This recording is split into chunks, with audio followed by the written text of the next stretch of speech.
Lab Belajar Ibu mempersembahkan suara ibu berbagi cerita dari, oleh, dan untuk perempuan. Jangan lupa subscribe, like, dan juga share ya. Assalamualaikum warahmatullahi wabarakatuh, Ibu dan Sister. Kita berjumpa lagi di podcast Suara Ibu by Lab Belajar Ibu.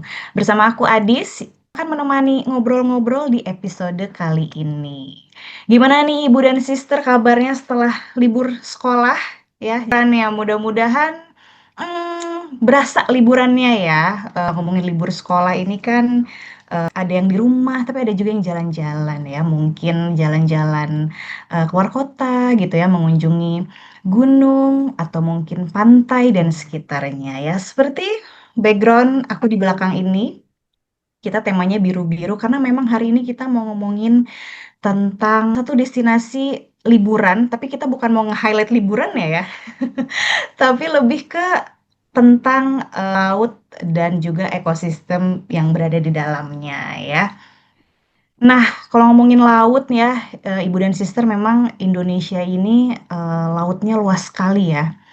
Dan tidak hanya bisa menjadi destinasi liburan, tapi juga bisa jadi pilihan, bisa dibilang untuk refreshing mungkin ya. Kemudian juga mata pencaharian ya, kita banyak sekali nelayan-nelayan yang menjadi mata pencaharian gitu ya. Yang pastinya indah dan perlu banget kita jaga keindahannya ya, Ibu dan Sister ya.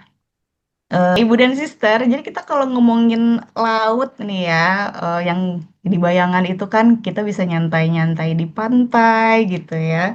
Kalau aku nih terus terang paling seneng kalau di pantai itu nyantai-nyantai sambil nikmatin sunset, sambil jajan es kelapa. Ya, jadi menikmati yang santai-santai kayak gitu tuh kayaknya enak banget gitu ya. Tapi ternyata Ibu dan Sister, selain nyantai-nyantai di pantai, laut ini punya keindahan yang tidak hanya di permukaan tapi juga di dalam ya. Di Laut Indonesia ini kita bisa menemukan banyak sekali terumbu karang yang indah-indah gitu ya. Kemudian juga makhluk-makhluk laut ya yang juga kalau teman-teman Ibu dan Sister mungkin ada yang senang berenang, itu bisa diving dan menemukan banyak sekali keindahan di sana gitu ya. Dan tidak hanya indah Ibu dan Sister, tapi memang terumbu karang itu juga bertindak sebagai benteng pertahanan alami bagi kawasan pesisir. Nah, struktur karang yang kompleks ini ternyata mampu meredam energi gelombang ombak rata-rata sebesar 97%, sehingga memberikan perlindungan substansial dari bencana alam. Wah, ini ternyata penting banget ya terumbu karang nih ya. Saya selama ini ngiranya cuma kayak, oh indah banget kita lihat ada ikan-ikan lucu gitu, tapi ternyata ada manfaat lebih dari sekedar dilihat atau dinikmati oleh mata kita nih, mataku ya sebagai orang awam gitu ya. Nah, jadi memang perlu sekali ekosistem ini kita jaga gitu ya Ibu dan Sister. Nah, cara menjaga ini banyak sekali ya. Apalagi salah satu sosok yang sudah hadir bersama kita pada hari ini adalah salah satu ibu perempuan yang juga turut menjaga kelestarian terumbu karang ekosistem laut di Indonesia. Ini dia Mbak Christine. Halo Mbak Christine. Halo, selamat siang Mbak Adis dan Selamat teman-teman semua. siang. Mbak Christine, terima kasih banyak ya sudah mau hadir di podcast Suara Ibu hari ini. Hari ini seperti background kita berdua, Mbak Christine, Ada ikan. kita akan ngobrol-ngobrol seputar kegiatan Mbak Christine membersamai ekosistem laut nih ya, yang aku yakin sudah tidak asing lagi bagi Mbak Christine dan mungkin bikin Ibu dan Sister penasaran juga nih ya. Ibu dan Sister, jadi Mbak Christine ini adalah seorang ocean advocate, project manager in sustainability ya. Saat ini tergabung sebagai project manager mentor di BioRock Indonesia. Ya, ini sejak 2024 ya Mbak Christine. Wah, berarti sudah hampir 2 tahun nih ya. Benar. Benar sekali ya.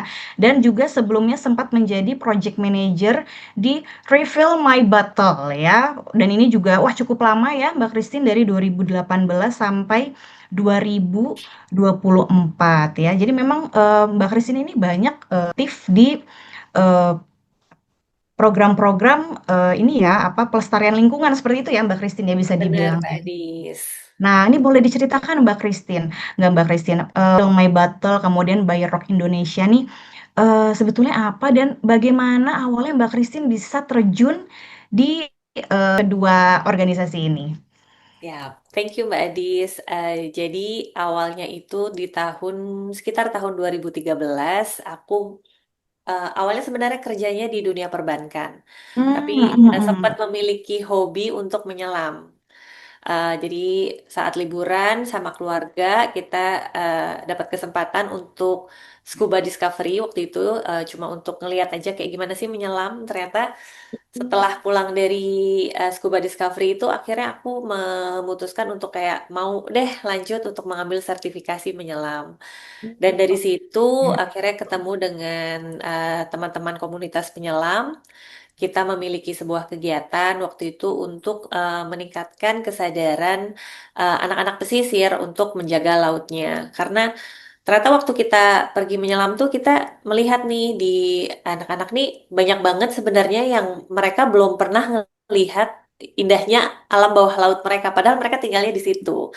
Kenapa? Karena mereka ternyata tidak belum memiliki mata renang atau kacamata untuk snorkeling gitu. Jadi mereka nggak pernah ngelihat indahnya lautnya. Dan di situ kita berpikir kayak kalau mereka nggak ngelihat indahnya laut, gimana mereka bisa membantu menjaganya gitu kan?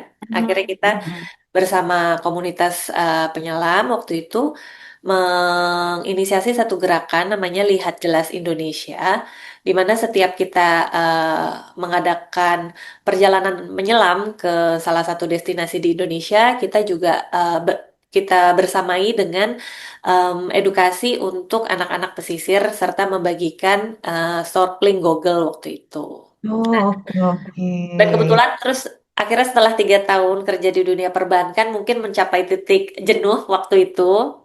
Akhirnya berpikir kayak tahun 2016 ya. Jadi dari tahun 2013 ke 2016 sering menyelam dan saat itu setelah cukup jenuh setelah 3 tahun bekerja, akhirnya berpikir kayak mau ngapain nih gitu. Dan ternyata aku memang sangat menyukai laut waktu itu dan kebetulan isu climate change saat itu juga sedang eh, sedang apa ya, isu climate change itu semakin sering terdengar gitu. Akhirnya saya memutuskan untuk melanjutkan kuliah di bidang perubahan iklim. Dari Oke. situ em, salah satunya eh, salah satu riset yang dilakukan itu kan tentang penggunaan sampah plastik sekali pakai, terutama botol Mm-mm. minum. Nah, ketika balik dari kuliah, ada di Bali, ada satu kegiatan Refill My Bottle yang juga bertujuan untuk mengurangi sampah botol plastik sekali pakai. Jadi, uh, berakhirlah Oke. di Refill My Bottle gitu. Iya iya iya. Berarti emang awalnya tuh karena seneng eh, diving ya, Mbak Christine ya. Apakah dari kecil itu Mbak Christine atau memang baru pas yang lagi udah di masa-masa Baru kerja itu tuh? Iya udah gede, bahkan aku baru bisa, maksudnya baru benar-benar mau belajar dan terkena air tuh ketika udah gede. Nah ini mohon maaf ya ini karena mungkin anaknya besarnya kebetulan jauh dari pesisir, jadi yang namanya ke laut itu dulu juga jarang banget gitu. Setahun belum tentu sekali dan aku juga dulu waktu kuliah nggak tahu tuh kayak oh ada ya orang pekerjaannya yang di dunia kelautan. Taunya yang umum-umum aja ya jadi guru, bisnismen, pengacara, dokter. Taunya yang profesi-profesi umum aja dan baru tahu kayak oh ada ya pekerjaan marine biologist atau shark Hmm. conservationist itu baru-baru belakangan ini juga Mbak Oh, Adit. iya, iya, iya. Wah, menarik ya. Jadi bukan yang dari kecil nih ternyata Mbak Christine, bukan yang tinggal di daerah pesisir gitu ya, ngumpul sama nelayan gitu, enggak ya Mbak Bukan Christine ya juga gitu iya, ya. baru bisa berenang juga setelah udah dewasa. Iya, iya, iya, iya. Berarti udah sempat diving ke banyak tempat nih ya, Mbak Christine ya. Ke beberapa titik mungkin di Indonesia. Nih ada nggak nih laut mana gitu yang mungkin paling meninggalkan kesan dan susah move on gitu. Ada aura-aura hawa-hawa magicnya gitu ada Mbak Christine.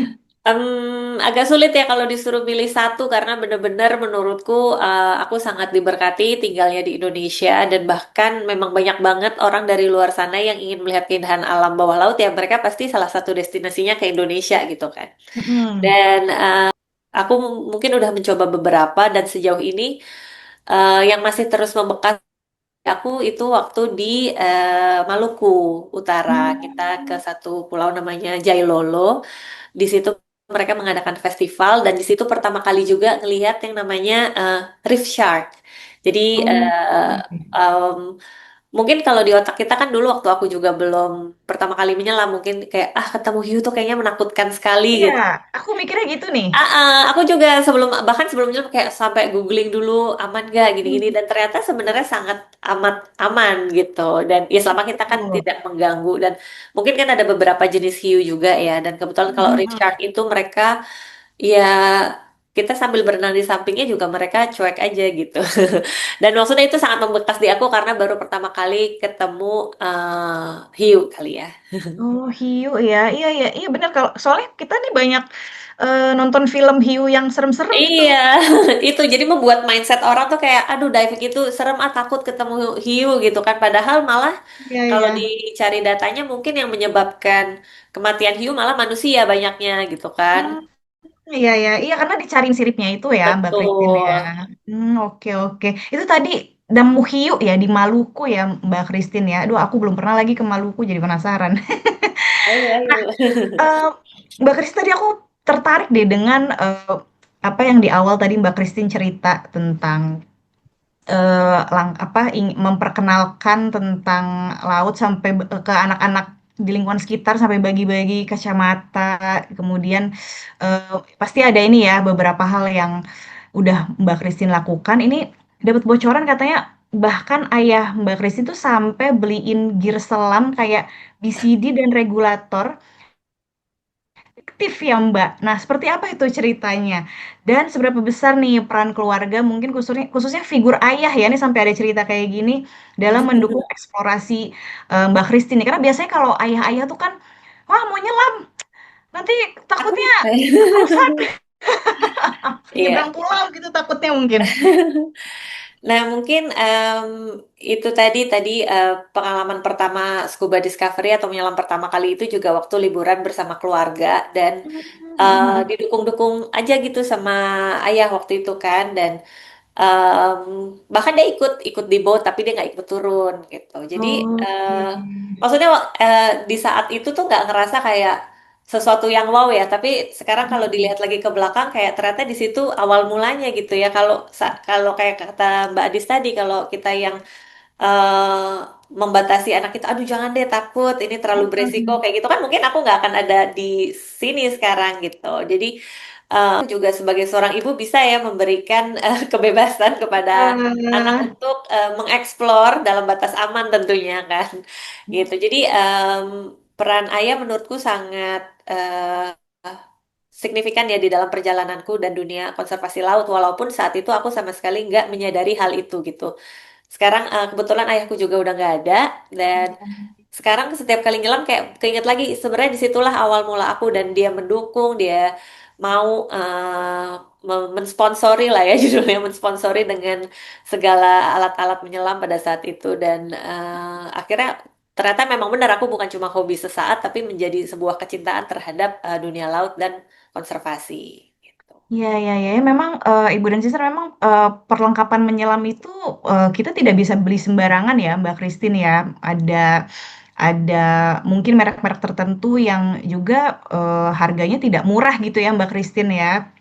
Gitu. Jadi ya itulah ya support dari keluarga itu ternyata berperan banget ya, Mbak Christine sampai sekarang ya. Wah, ini Ibu dan Sister kira-kira ada juga nggak nih yang suka menyelam-menyelam ya, seperti Mbak Christine?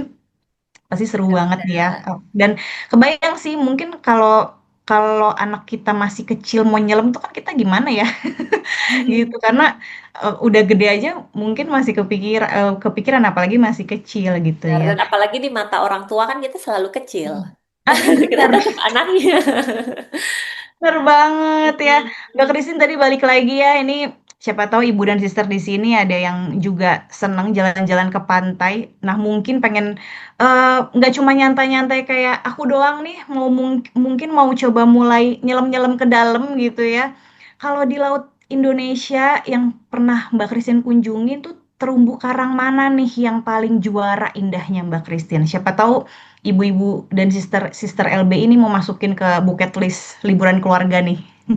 Nah, kalau yang mau masukin bucket list untuk liburan berkeluarga, liburan bersama keluarga, mungkin yang akan aku kebetulan karena sekarang aku ada bersama Biorok Indonesia dan kita memang memiliki satu center ya dari konservasi terumbu karang yaitu di Bali Utara di Pemutaran. Hmm. Bagi yang ke Bali mungkin bosan kan kalau cuma jalan-jalannya di situ-situ aja. Nah, sekali-kali boleh Hmm. dicobain 4 jam dari Denpasar ke Bali Utara. Di situ ada satu tempat namanya Desa Pemutaran. Itu Hmm. pusatnya Biorok Indonesia dan kita memiliki kurang lebih mungkin sekarang udah ada hampir 100 struktur ya Biorok Hmm. teknologinya.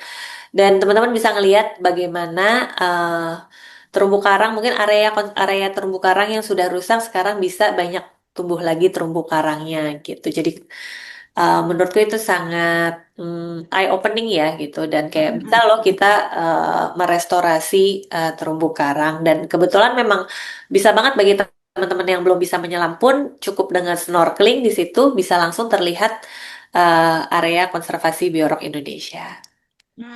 Oke, oke. Nah, mungkin Ibu dan Sisa penasaran juga Bayorok nih apa ya? Nanti kita Nah, cobain ya. pas Nah, nih. pas banget ya. Jadi memang gak hanya kita perlu ngeliat indahnya juga ya, tapi mungkin kita juga perlu aware ya. Ibu dan Sister, jadi memang selain indah, supaya keindahan si terumbu karang, kemudian hiu-hiu yang katanya Mbak Christine lucu tadi ini ya, tapi aku masih takut. Ya ini perlu kita jaga ya pastinya ya, eh, Ibu dan Sister. Nah, Mbak Kristi ini kan banyak dari kita yang hidup tuh jauh dari laut ya, gitu ya. Termasuk aku juga nih di Tangsel nggak ada laut nih, Mbak Kristin ya. Yang kebayang terumbu karang tuh pasti bagus nih ya, pasti indah banget. Tapi mungkin tanpa kita ketahui gitu ya, ternyata sudah tidak seindah itu gitu ya. Ada kerusakan-kerusakan yang kita nggak tahu dan mungkin ini jadi sesuatu yang kayaknya nggak bersinggungan langsung nih dengan kehidupan ibu dan sister sehari-hari gitu ya. Nah, kalau menurut Mbak Christine sebenarnya sejauh apa nih kondisi terumbu karang berdampak pada hidup kita sebagai masyarakat Indonesia? Mm-mm. Kalau ngomongin kerusakan terumbu karang, terutama bagi mungkin kita yang tinggalnya jauh ya dari pesisir, mungkin kita tinggalnya di kota, mungkin kita nggak ngerasain langsung dampaknya ya, tapi secara Nah, indirect mungkin dan jangka panjang, kalau misalnya kerusakan terumbu karangnya cukup tinggi, otomatis nanti dari em, jumlah ikan yang ada di sekitarannya juga berkurang gitu. Mungkin akan bisa ke depannya bisa mempengaruhi harga ikan di pasar Oh, secara nggak oke. langsung.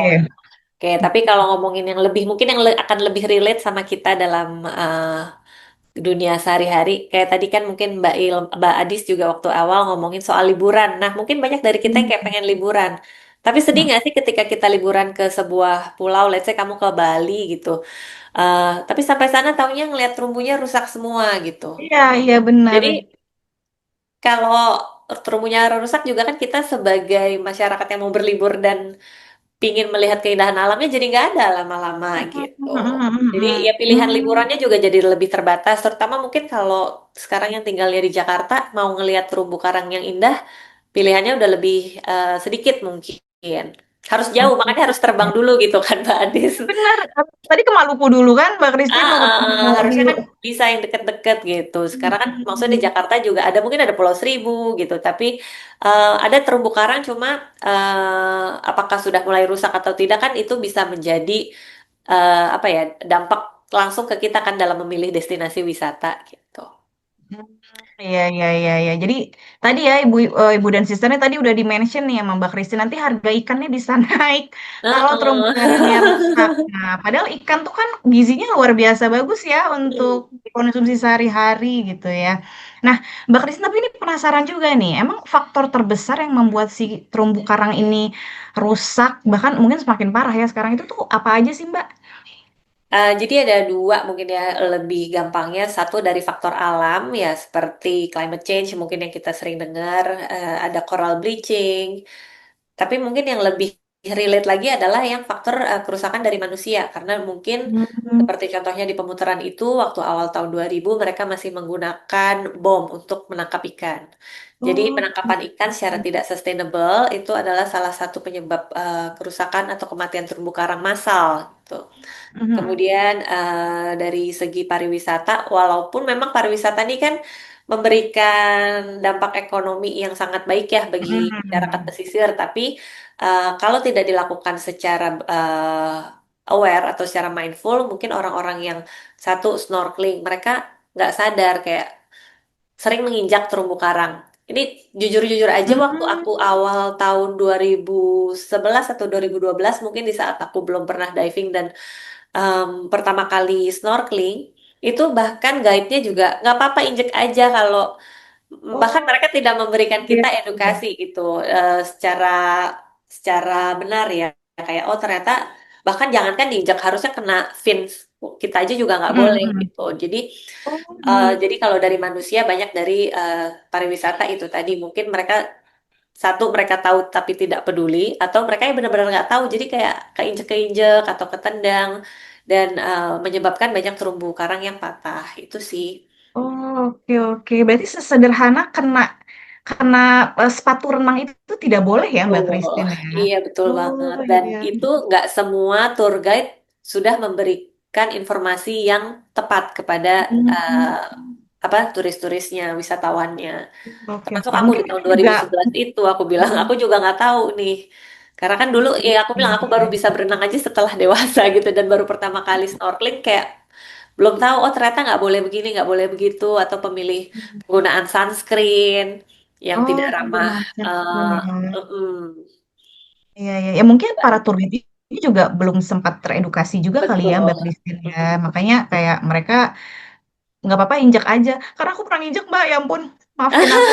Sekarang Bener, karena nggak tahu kan waktu itu gitu. Sekarang udah tahu jadi harus lebih hati-hati. hati-hati banget ya ternyata ibu dan sister nih kalau ada yang mau snorkeling atau mau diving ya ternyata. Dan itu kondisinya sekarang emang separah itu nggak sih Mbak terumbu karang di Indonesia ini? Kerusakannya maksudnya. Ya Di kerusakannya. mungkin tergantung di beberapa daerah mana gitu ya. Tapi Oke, memang oke. ada mengalami kerusakan. Makanya sekarang lagi booming, bukan lagi booming. Makanya sekarang juga lebih banyak lagi gerakan-gerakan yang mengutamakan konservasi laut, ekonomi ekonomi biru dan yang Hmm. relate ke sana. Gitu. Oke, oke. Ya, memang ini ya di tengah kondisi yang cukup mengkhawatirkan ini, pasti kita juga pengennya mendengar kabar baik gitu ya Mbak Christine, kalau masih ada kok nih upaya-upaya restorasi yang memberi harapan. Nah, ini salah satunya nih metode yang cukup menarik perhatian adalah teknologi biorock tadi yang disebutin sama Mbak Hmm. Christine ya. Dan memang Mbak Christine berkecimpung nih di dalamnya ya. Nih untuk ibu dan sister yang mungkin baru pertama kali mendengar istilah ini, mungkin boleh nih Mbak Christine diceritakan sebenarnya apa itu Biorock? Nah, bagaimana nih cara kerjanya dalam membantu memulihkan terumbu karang? Ya, jadi mungkin kalau pertama Biorok Indonesia itu yayasannya ya, yayasan yang memang bergerak dalam konservasi terumbu karang, tapi nggak hanya merestorasi terumbu karangnya, tapi kita juga sangat dekat dengan membersamai masyarakat dan menciptakan keberlanjutan ya. Jadi nggak cuma oke aku tanam habis itu besok selesai gitu, tapi kita mau ini menjadi sebuah kegiatan yang terus berkelanjutan, melibatkan masyarakat lokalnya juga. Sedangkan teknologi bioroknya itu sendiri itu adalah penanaman terumbu karang menggunakan aliran listrik tapi dengan arus yang sangat kecil ya, jadi aman sehingga mempercepat pertumbuhan terumbu karangnya. Jadi biasanya kita akan ada pecahan koral yang mungkin memang udah patah tapi masih bisa ditanam, masih hidup dan bisa kita tanam. Eh, koral fragmennya itu ditanam di sebuah struktur besi gitu. Nah, Oh, oke struktur oke. besinya ini dialiri arus listrik yang tegangan rendah tadi, sehingga mempercepat si koralnya tumbuh gitu. Kalau Oh. penasaran, bisa lagi ke pemuteran di Bali Utara untuk melihat Nah, hasil benar-benar udah berhasil banget nih satu area itu restorasi terumbu karangnya. oh gitu ya. Jadi memang yang patah ini bisa bisa Tanam ditumbuhkan lagi lagi, gitu iya ya, betul. ditanam, ditumbuhkan lagi. Itu dilakukan di mana Mbak Christine? Apakah di laut juga atau ada area khusus gitu? Betul, kalau yang teknologi biorok ini kita langsung di laut. Jadi kita Hmm. turunin struktur besinya, nanti di dalam situ di attach coral fragmentnya tadi ke struktur besinya gitu. Oh, ini menarik banget ya. Menarik Pakai listrik tadi banget. katanya lagi ya. Kalau mau mendapatkan hands-on experience juga bisa tadi either snorkeling atau diving di pemutaran kita memberikan kesempatan bagi masyarakat atau siapapun pengunjung yang mau melihat. Gitu. Oh, wah, jadi pengen ke Bali nih ya. Nah, kalau Mbak Christine sendiri, awal mulanya jumpa dengan Bayorok ini gimana? Nah, Akhirnya bisa ini masuk nih. menarik banget karena sebelumnya itu aku sama sekali nggak berkecimpung di, maksudnya selain diving ya, dulu memang suka diving, Mm-mm. tapi nggak pernah ikut serta dalam pelestarian terumbu karang ataupun biota laut lainnya. Akhirnya waktu itu di ulang tahun anakku yang kedua, aku berpikir kayak, mau ngapain Hmm. nih? Memberikan kado buat anakku, maunya yang berdampak waktu itu dan kebetulan karena memang aku suka dengan laut jadinya aku mengikuti salah satu programnya Biorok Indonesia di Adopt Baby Coral. Jadi waktu itu aku Oh. berdonasi dan berdonasi dalam bentuk baby coral dan baby coralnya ditanamin di laut dengan nama anakku. Jadi kalau sekarang aku pergi ke pemutaran ini makanya aku ngerasa ini full circle moment banget karena siapa yang nyangka waktu itu kan anakku umur 2 tahun di tahun 2021. Terus tiba-tiba tahun Oh. 2024 aku akhirnya bekerja bersama Biorong Indonesia dan dapat kesempatan ke Oke, oke, pemutaran. oke. Jadi kalau sekarang ke pemutaran bisa ngelihat baby coral yang waktu itu diadopsi oleh ibu Ah, aku. Jadi ngerasa oh, benar-benar full circle moment di dalam hidup ini gitu. Kok tiba-tiba bisa ke situ lagi gitu. ya ya. Awal, Jadi awal mulanya. dari mendonasikan baby coral di tahun 2021 tuh ya Mbak Christine ya. Betul. Nah, sekarang malah turut bekerja bareng dengan si Bayorok Indonesia ini ya. Aduh, Betul. lucu banget ya ada mendonasikan baby coral. Berarti ini bisa diikuti oleh siapapun, Mbak Betul, Christine. bisa oleh siapapun, nanti bisa ditulis namanya dan nanti dapat sertifikat juga. Ih, menarik banget. Ayo, Ibu dan Eh, Sister, kita mau memberikan kado buat anak. memberikan kado yang lebih berdampak tadi kalau kata Mbak Christine ya. Iya, iya, oke, oke. Nah, Mbak Christine ini ada cerita nih ya, katanya Bayorok Indonesia ini pernah mengadakan Scholar Reef di tahun 2025 di pemutaran Bali Utara ya. Ini boleh diceritakan bagaimana pengalaman tersebut nih, Mbak? Nah, apa aja nih yang terjadi dan ada pembelajaran apa nih di sana, Mbak Christine? Ya, jadi Scholar Reef ini sebenarnya salah satu proyeknya Biorok yang memang diadakan setiap tahun. Eh, s- Hmm. kita berdoa agar tahun depan ada lagi. Jadi ibu-ibu dan sister yang tertarik untuk terkecimpung di dalam dunia konservasi terumbu karang bisa mendaftar. Karena tahun 2024 itu aku sebenarnya awal mula tergabung dalam Biorok sebagai volunteer atau aku daftar Hmm, sebagai hmm, hmm. peserta Scholar Reef dan bersyukur waktu Oh, itu oke. terpilih dan waktu itu tahun 2024 kita berempat mendapatkan sesi 1 minggu full menginap stay di pemutaran untuk melakukan social and economic research. Jadi kita mengumpulkan data untuk sosialnya, lalu lingkungannya, dan semuanya di pemutaran bersama Biorok Indonesia. Kemudian di tahun 2025-nya aku mendapatkan kepercayaan untuk menjadi project manager. Jadi kita melakukan kegiatan yang sama, tapi untuk peserta tahun 2025. Dan kita memberikan pelatihannya kepada 50 perempuan terpilih dari seluruh Indonesia untuk ikut kegiatan secara online dan offline di dalam project management untuk konservasi terumbu karang. Dan sama di tahun 2026 ini masih lanjut programnya. Saat ini aku menjadi salah satu mentor dalam project tersebut. Dan sama proyeknya tahun ini masih kita memberikan edukasi atau bimbingan pelatihan kepada 50 perempuan di Indonesia gitu. Luar Nah, semoga biasa. ya berdoa tahun 2027 dibuka lagi kesempatan yang sama Hmm. biar ibu-ibu dan sister semua bisa mencobanya. Ya, ya, amin, amin. Penasaran nih, harus bisa berenang nggak? Enggak. Nah, ini menarik banget Mbak Adis karena sebenarnya salah satu mungkin pikiran yang ada di orang pada umumnya kayak, oh aku kalau mau berkecimpung di dalam konservasi terumbu karang, aku harus Hmm. bisa berenang, aku harus bisa menyelam.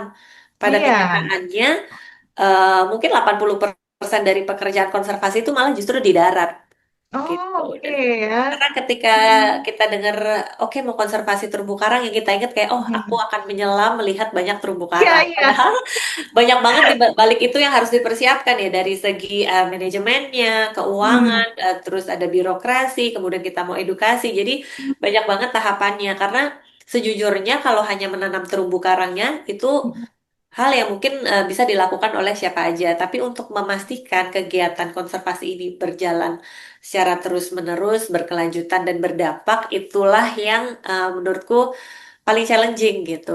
Jadi nggak harus Oh, bisa oke, berenang, tapi oke. mungkin lebih harus punya kecintaan ya terhadap Hmm. konservasi terumbu karang atau laut. Oh, oke, jadi gitu ya Ibu Sister ya. Nggak apa-apa nih, nggak bisa Dan berenang bisa nih berenang ya. nggak apa-apa. Karena Nggak kita apa-apa perlu tim banget. finance, kita perlu tim marketing gitu. Jadi sama aja kayak mungkin perusahaan atau yayasan pada umumnya banyak banget bidang-bidang di luar itu maksudnya yang kita butuhkan gitu. Oke, oke, siap ya. Nah, Ibu dan Sister nih ingat ya, tidak harus bisa berenang. Yang penting napak tanah ya Ibu dan Sister ya. Nah, bener. Oke, oke. Mbak Christine, dari seluruh pengalaman Mbak selama terlibat nih dalam restorasi terumbu karang bersama Bayarok Indonesia, ada nggak nih satu momen yang paling membekas di hati yang sampai sekarang nih masih Mbak Christine ingat?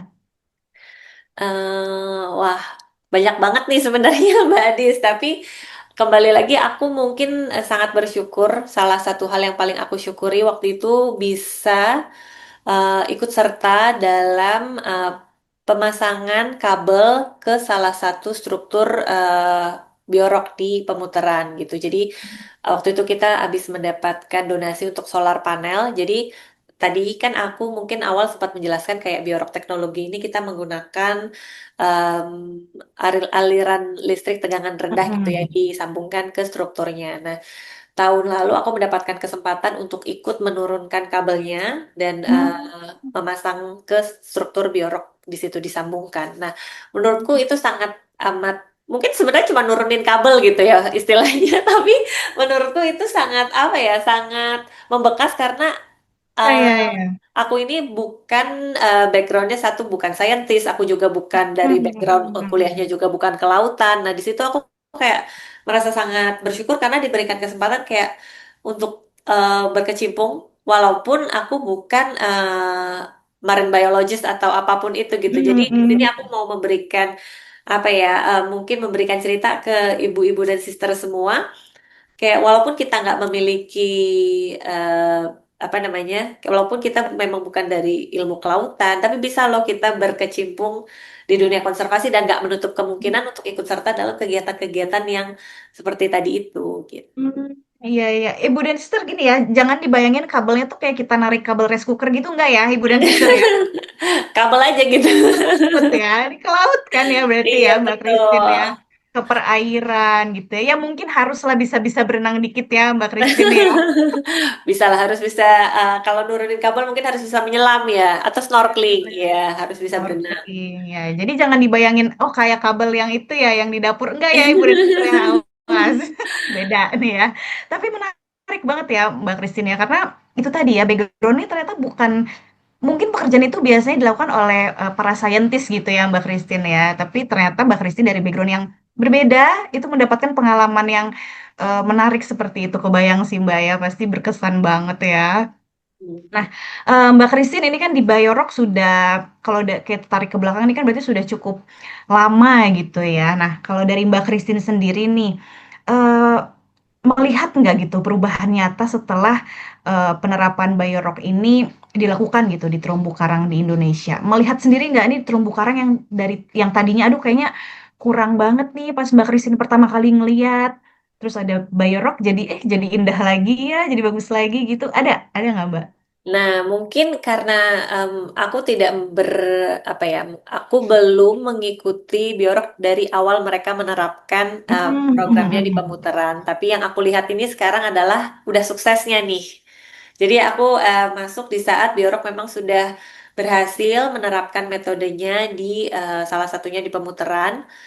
Dan di situ aku ngelihat kayak banyak banget memang wisatawan yang datang ke pemutaran untuk mengunjungi eh, titik restorasi terumbu karangnya gitu. Jadi itu sekarang eh, bisa menjadi sumber ekonomi untuk masyarakat pemutaran, salah satunya dari sektor pariwisata gitu. Oh, Dan jadi dampaknya nggak cuma ke terumbu karang aja ya, Mbak Christine ya, tapi betul. bahkan untuk masyarakat sekitar juga gitu ya. Betul, Kak. Jadi Mm. sekarang ada kita bisa lihat juga mungkin di pemutaran udah banyak nih dive center.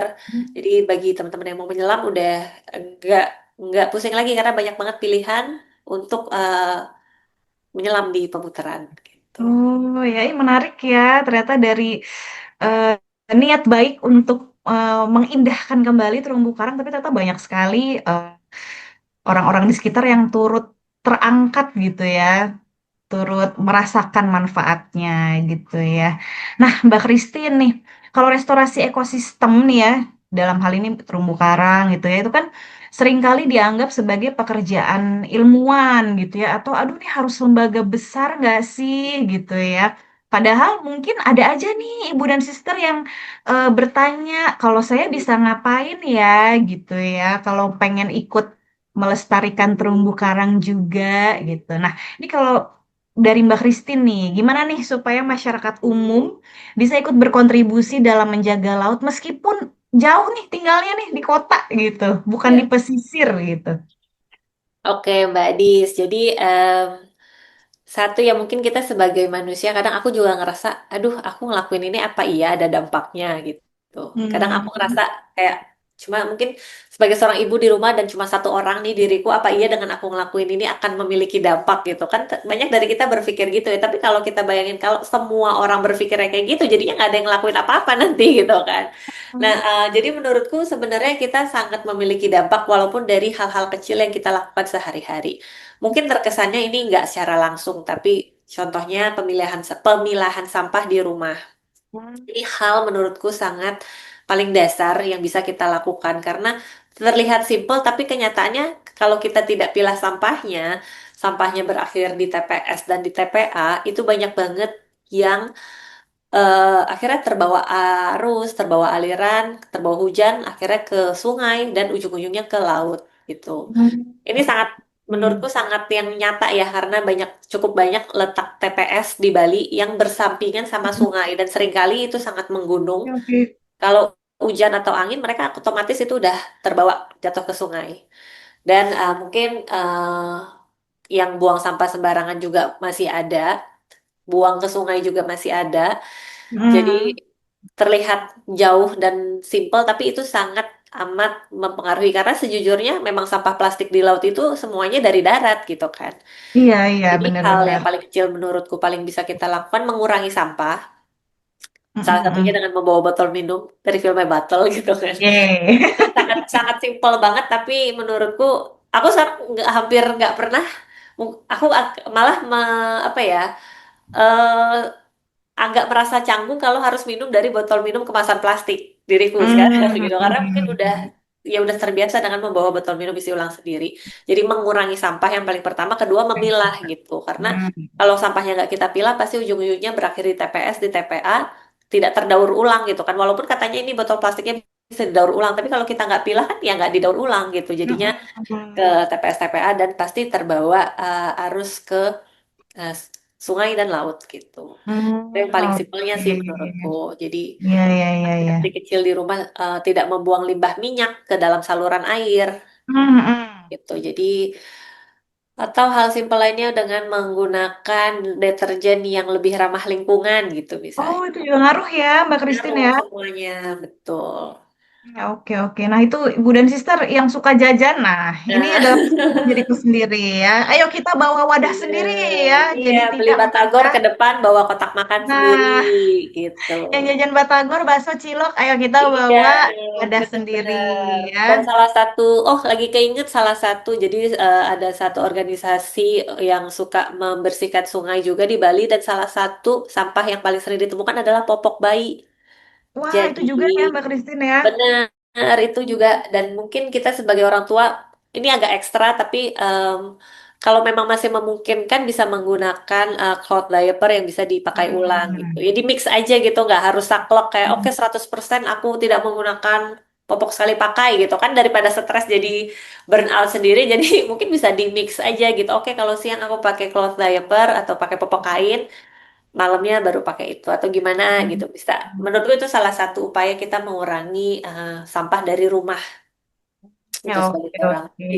Wah, menarik ya. Jadi, Ibu dan Sister, kita tetap kok bisa turut berkontribusi nih menjaga lingkungan tuh dari pesan-pesan yang Mbak Christine tadi ya.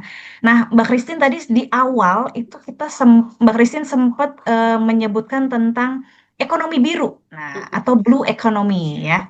Nah, ini kalau dijelaskan dengan sederhana ya, sebenarnya apa sih Mbak Christine ekonomi biru atau blue economy ini gitu ya? Dan kenapa konsep ini penting nih untuk masa depan Indonesia sebagai negara maritim? Oke, mungkin secara singkat ekonomi biru itu mungkin secara simpel adalah pemanfaatan sumber daya laut untuk menghasilkan atau memberikan sumber ekonomi bagi masyarakat gitu, dan ada banyak tadi contohnya dari sektor pariwisata bisa, dari sektor perikanan juga bisa. Dan kenapa ini penting ya sebagai sumber ketahanan ekonomi Indonesia juga, apalagi Indonesia ini kan negara kelautan, Mbak Adis gitu. Dan Iya, iya, iya, iya. masih banyak apalagi masyarakat-masyarakat pesisir tadi ya kan, sangat Mm-mm. banyak yang sebenarnya sangat terdampak gitu langsung dari Hmm, laut kita. iya, iya, iya. Ini menurut Mbak Christine nih ya, seperti ada nggak nih, seperti apa hubungannya antara ruang domestik ya, kita mungkin yang di rumah gitu ya, dengan dapur ibu-ibu dan sister nih, dengan si blue economy ini? Mm-mm. Kita sebagai oke, mungkin aku kalau ngomongin ini aku mungkin mau cerita juga salah satunya nih, misalnya kita lagi ngomongin eh, nelayan. Memang nelayan itu banyak yang sebenarnya pria ya, lebih banyak pria. Mm-mm. Tapi peran ada nggak sih peran, terus peran perempuannya apa nih dalam ekonomi birunya? Sebenarnya ketika para nelayan itu mendapatkan hasil tangkapan ikannya, lebih banyak ibu-ibunya inilah yang akan memprosesnya, menjualnya ke pasar gitu. Jadi sebenarnya perempuan ini memiliki peran penting ya dalam ekonomi biru gitu. Itu kalau kita ngomongin dari segi nelayan atau di pesisir. Tapi kalau kayak kembali lagi ke kita yang sehari-hari yang tinggalnya di kota, apa sih hubungannya gini dengan oke, tadi dari segi perempuan di pesisir ya, mungkin para istri nelayan Mm. memiliki peran penting dalam menunjang ekonomi biru tadi dari pemasaran ikannya, pengolahannya gitu. Dan kalau untuk kita yang mungkin ibu-ibu dan suster yang tinggalnya di kota, apa sih, bagaimana sih Mm. caranya kita mendukung? Kembali lagi yang tadi aku sempat mention juga hal-hal simple yang kayak tidak membuang, habis kita di dapur masak, tidak membuang Iya. limbah minyaknya langsung secara sembarangan, atau pemilihan apa namanya ikan ataupun seafoodnya secara kita bisa tahu nih sustainable seafood atau enggak mungkin dari beberapa suppliernya gitu. Tapi mungkin menurutku itu agak challenging gitu ya, karena mungkin kalau aku ke pasar aku juga nggak tahu nih ikan ditangkapnya seperti apa, Iya, iya, apakah iya. sudah sustainable atau enggak. Jadi agak challenging karena memang ada beberapa supplier yang sudah memiliki statement tertentu gitu. Tapi kalau kita hari-hari kita beli ke pasaran memang agak cukup challenging ya. Jadi menurutku yang simpel-simpel tadi aja, tidak membuang limbah minyak, tidak membuang sampah sembarangan, memilah sampah Inilah di sampah. rumah gitu. Terutama yang Hmm. sampah-sampah plastik karena yang memang di laut saat ini paling banyak sampah plastik gitu. Iya, iya, iya. Perasaan dari aku tahun 2017 aku lulus, aku ngomongin sampah plastik Hmm. sampai sekarang udah 10 tahun. Iya, Kadang aku ngerasa kayak, oh ini kayaknya masalahnya udah teratasi, padahal sama sekali belum belum gitu, ya. belum Hmm. teratasi, dan bahkan mungkin malah makin perlu diawasi gitu. Iya, iya, iya, iya. Jadi belum selesai nih ya urusan sampah plastik ini ya, Mbak Christine ya. Nah, tapi meskipun tadi nih Mbak Christine bilang dari 2007 ya tadi, bahkan berarti udah hampir mau 17. 10 tahun, 2017 berarti udah mau hampir 10 tahun eh, dengan topik sampah plastik ini aja ya gitu ya. Nah, itu tuh sebenarnya kita tuh masih punya harapan gak sih Mbak dengan small movements gitu ya untuk laut dan kelestarian lingkungan gitu. Penasaran banget nih apa nih yang bisa bikin Mbak Christine sampai sekarang tetap semangat loh ya meskipun ya Bener. kita tahu lah ya Mbak Christine di Indonesia nih kan kalau ngikutin berita gitu kayaknya politik sosial kemudian isu-isu kelestarian lingkungan tuh kayaknya masih kurang gitu diperhatikan gitu. Gimana nih Mbak Christine supaya menjaga semangat dan harapannya? Oke, jadi kenapa sih aku masih ada di sini sampai sekarang memperjuangkan lingkungan gitu ya, yang mungkin kadang memang kayak nggak ada ujungnya gitu. Tapi menurutku karena masih ada harapan, menurutku harapan itulah yang membuat aku terus masih ada di sini. Contohnya harapan tuh apa sih? Ketemu teman-teman atau organisasi-organisasi lain yang memiliki visi ataupun memiliki kecintaan dan semangat yang sama untuk menjaga lingkungan itu. Jadi aku memang bersyukur juga tadi dikelilingi oleh orang-orang yang memiliki semangat yang sama. Jadi di situ aku masih punya harapan dan kedua ya karena aku ngeliat ada loh ketika contohnya aku memberikan salah satu kegiatan di sekolahan aku tentang Career Day, aku menjelaskan profesiku secara singkat yang gampang dimengerti dan di situ aku juga kembali lagi memiliki harapan kayak ngeliat anak-anak ini ternyata mereka sangat excited sekali gitu loh untuk menjaga laut ketika mereka habis dari sesi Career Day itu mereka sampai rumah mereka cerita ke orang tuanya mama tolong dong cek sunscreenku ini udah ramah lingkungan belum sih udah ramah untuk karang belum sih gitu jadi hal-hal simpel itu karena ada generasi mendatang yang memang ya, ak- karena aku juga memiliki anak, aku mau anakku bisa menikmati alam yang masih bisa dinikmati gitu. I Dan see. hal-hal kecil lainnya ya mungkin kayak kadang aku suka ngepost di Instagram, aku beli, misalnya kita beli buah gitu. Aku Hmm. nggak pernah pakai plastik kiloannya lagi gitu. Jadi kalau Hmm. bahkan kalau lupa bawa apa namanya, sekarang kalau belanja misalnya di supermarket kita tidak tidak membawa tas sendiri, karena aku bisa beli apa ya beli buah-buah kecil eh ya udah aku bilang nggak usah diplastikin ya langsung aku taruh aja di keranjang gitu dan nanti tinggal di struknya itu dia tinggal tulis oke 5 biji gitu jadi nanti si kasirnya juga bisa lihat oke kamu benar belinya cuma 5 ya jadi karena kan mungkin dari pihak supermarket takut gitu kalau kita curang gitu kan kita cuma nimbang 3 biji taunya nanti kita ambil 5 gitu karena nggak diplastikin tapi nggak usah khawatir karena nanti si yang nimbangnya itu akan menulis jumlah buah kita. Jadi aku hampir nggak pernah memakai plastik kiloan untuk belanja sayur maupun buah. Tapi Hmm. kadang masih sering lihat sih waktu belanja tuh ada yang cuma beli satu tapi dimasukin ke plastik gitu. Kadang aku, Iya, iya. jadi gimana ya? Aku sejujurnya belum memiliki banyak keberanian untuk kalau menegur orang secara langsung gitu. Jadi Iya, iya, paling iya. kalau aku nimbang di sampingnya gitu, aku langsung selalu bilang nggak usah pakai plastik ya Kak, gitu. Hmm. Iya, kalau negur takutnya masuk threads. Ntar saya viral lagi. Iya, iya. Gitu. Iya, Jadi jadi kita masih kembali punya lagi harapan ya, Mbak Christine ya. betul dari hal-hal kecil aja gitu. Oke, oke. Ya, semangat ya Ibu dan Sister. Penggunaan plastiknya dikurangi, sampahnya dipilah ya, supaya laut kita indah terus buat anak cucu kita nanti ya. Nah, Terdengar simpel tapi sangat berdampak. ya, ya setuju banget Mbak Christine. Nah, Mbak Christine kita mau ngomongin tentang kehidupan ibu dan perempuan empowerment nih ya. Nah, nih Mbak Christine biasanya bidang konservasi laut itu kan identik dengan kerja lapangan ya Mbak ya kayak tadi nyelam mungkin ya, masang apa tadi terumbu karang, narik kabel tadi udah disebutin juga ya.